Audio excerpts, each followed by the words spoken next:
Dizem que ou você entra pela dor ou você entra pelo amor. Eu entrei pela dor, mas eu agradeço a espiritualidade por ter me abraçado e por ter me ajudado e ter me curado. Olá, chuchus, tudo bem com vocês? Bom dia, boa tarde, boa noite, seja qual for o horário que você esteja conectado com esse vídeo. E para quem não me conhece ainda, eu me chamo Inade Paula e esse é o Dagor Mizinfi. Se você ainda não conhece sobre esse projeto, vai ali, ó, clica aqui embaixo no meu Instagram, que lá eu conto tudo sobre ele. Eu estou migrando alguns vídeos para essa nova plataforma. E comecei a migração com uma semana muito importante, da qual eu apelidei carinhosamente de Semana Inferno Astral.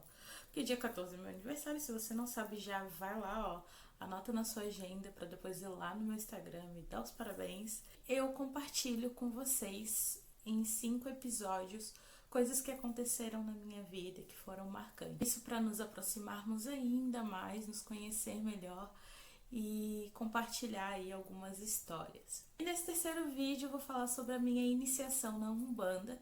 Foi uma solicitação de uma enquete que a gente fez no Stories, o pessoal pediu muito para me falar sobre esse assunto. Então, cá estou eu para abrir para vocês como que eu fiz, qual foi o meu processo para entrar na Umbanda. Começamos pela minha família, né? A minha família, ela tem um histórico através do meu bisavô, que ele, se eu não me engano, ele era pai... Eu sempre confundo, tá? Se ele era pai de santo, se ele era apenas um médium, tá? Mas ele incorporava em casa, naquela época, né, as coisas eram um pouquinho diferentes. Eu lembro que a minha mãe sempre fala que a avó nunca deixava ninguém ver. E então a gente já tem esse histórico, já tinha esse conhecimento, né?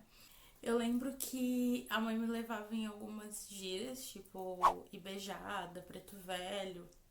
Lembro mais da Ibejada, né? Com certeza.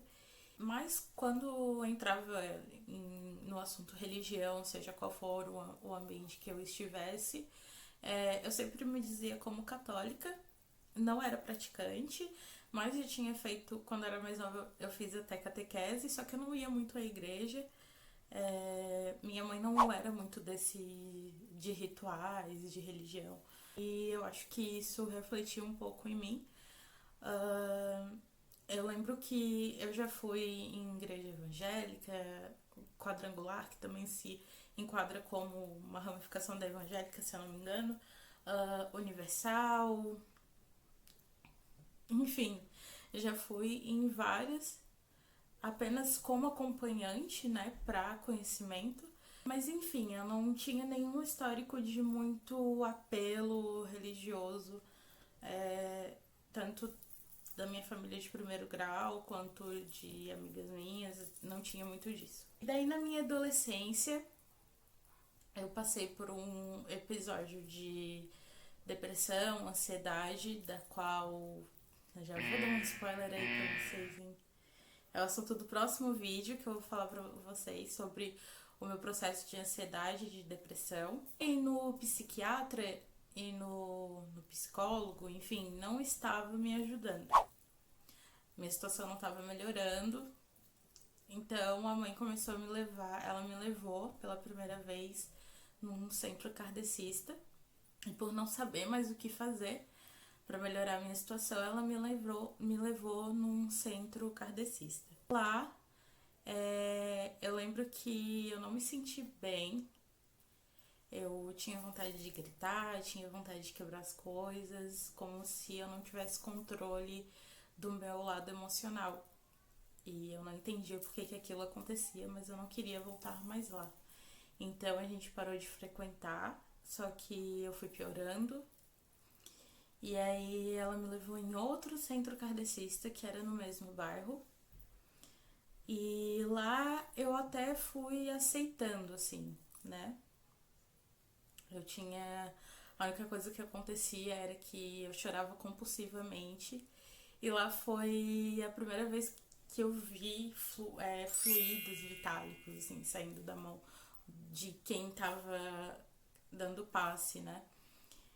E às vezes eu não via a pessoa que estava dando passe, às vezes eu via uma luz, um guia e aquilo.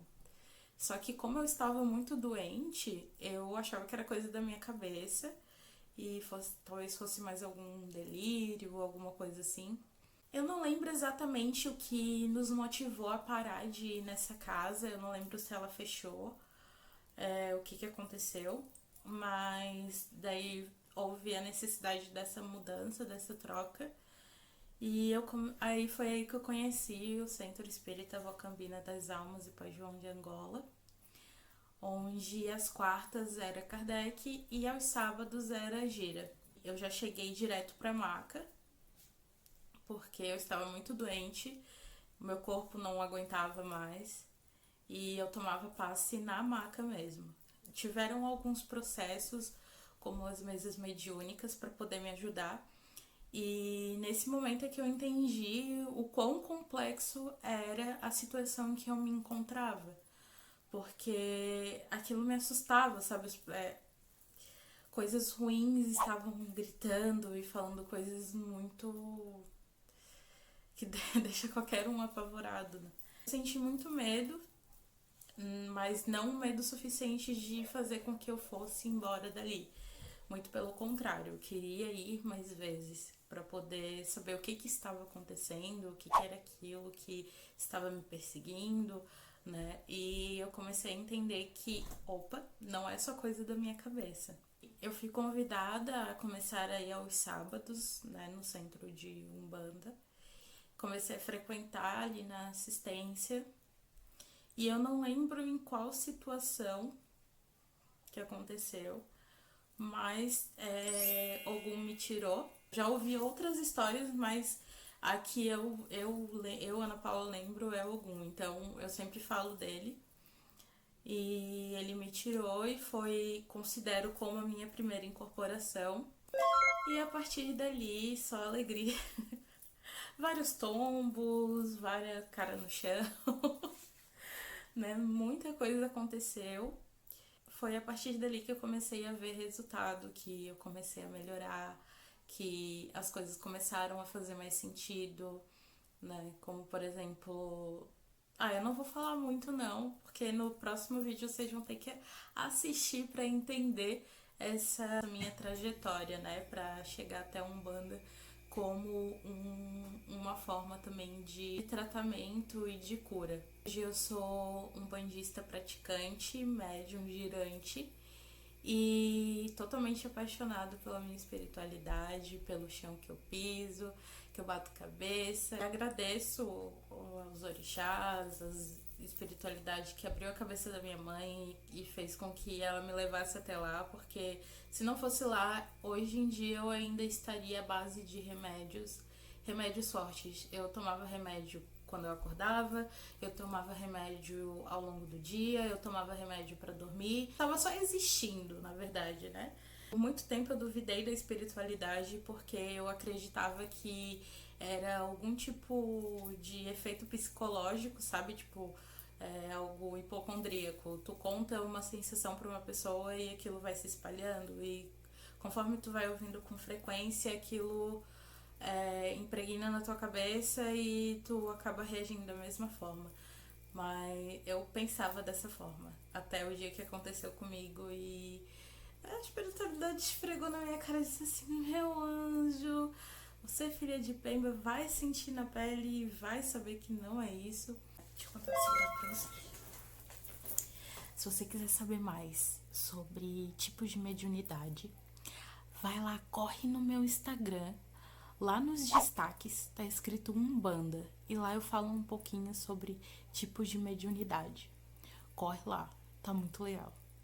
São vídeos antigos, tá, gente? Então, naquela época eu tinha cabelo vermelho. Tô pensando até em fazer aquele de novo. Já deixa o seu comentário aí embaixo se você quer saber sobre os tipos de mediunidade.